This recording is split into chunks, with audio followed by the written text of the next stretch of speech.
Hello and welcome to Blockchain Gaming World with me, John Jordan. So having a look at what's going on with DigiDaigaku at the moment, one of my favourite subjects in blockchain. I'll go into a bit of the backstory to explain it, but in a nutshell, we're in the process of creating our villains. So we started off with the Genesis characters, we used the Genesis characters and the spirits that were airdropped to create heroes. Then we created potions. Again, there were different elements that were airdropped to hero holders and Genesis holders, and that allowed us to create different sorts of potions. And now the potions are being used to create villains or supervillains. So the process here was people who held Genesis NFTs or hero NFTs could go and claim, or can still go and claim their villain character, a masked villain they're called.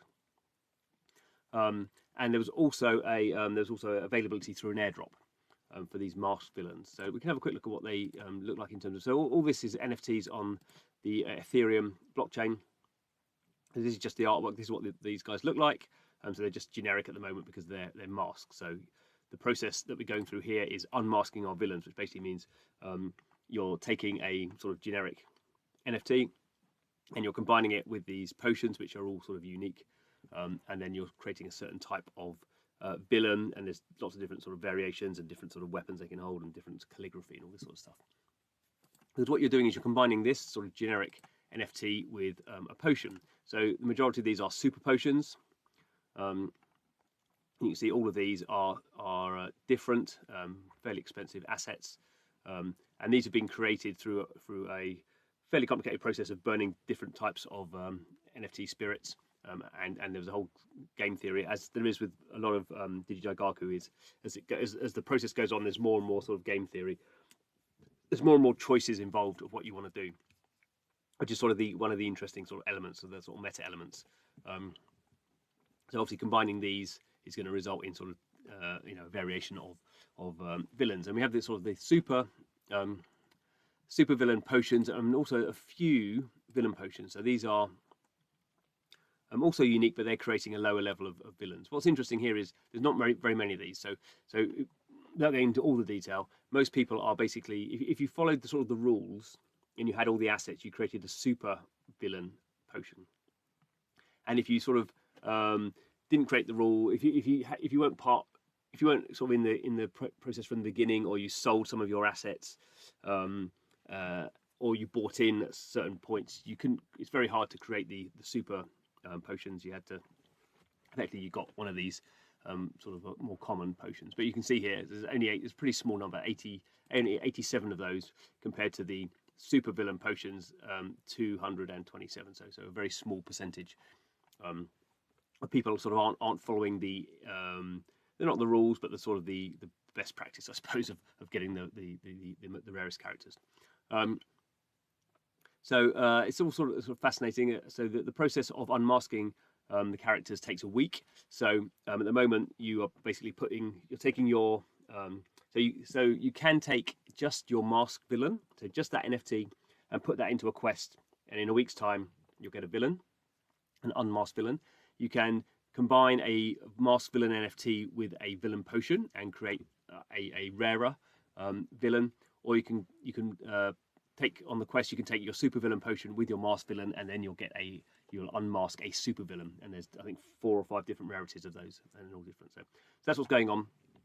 The key sort of NFTs here, just to go through. There are the heroes. So these are the sort of these were the first generative creation. These are the sort of male characters, and there are the Genesis characters, which are the first ones free mint in August 2022. So these female anime characters, and you basically, if you had one of those, you got a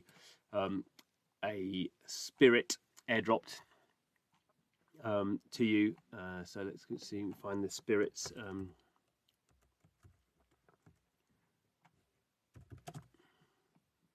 So we had these spirits, which were like the sort of spirit version of those initial NFTs. And these were burnt to create the heroes, but you can see some people haven't burnt them, so there's still this is the whole game theory. Some people didn't want to burn, or some people just probably wanted to sell their spirits because they were quite valuable at one point. Prices come down a little bit, but even now, I think if you bought one of those spirits and you could create a hero from that.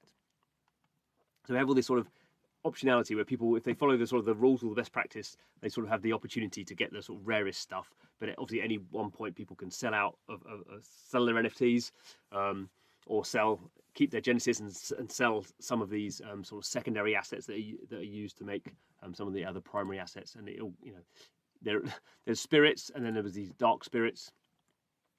And then there were the dark spirits were the dark versions of the Genesis ones, and then there were dark hero spirits, and the dark hero spirits were the dark versions of the heroes, and these were what were combined together to create the villain potion. So you can see it all gets sort of pretty crazy. There's a lot of stuff going on here. These really have, at the moment, we have no functionality apart from being destroyed. So to create your potions, you were destroying these, burning these NFTs.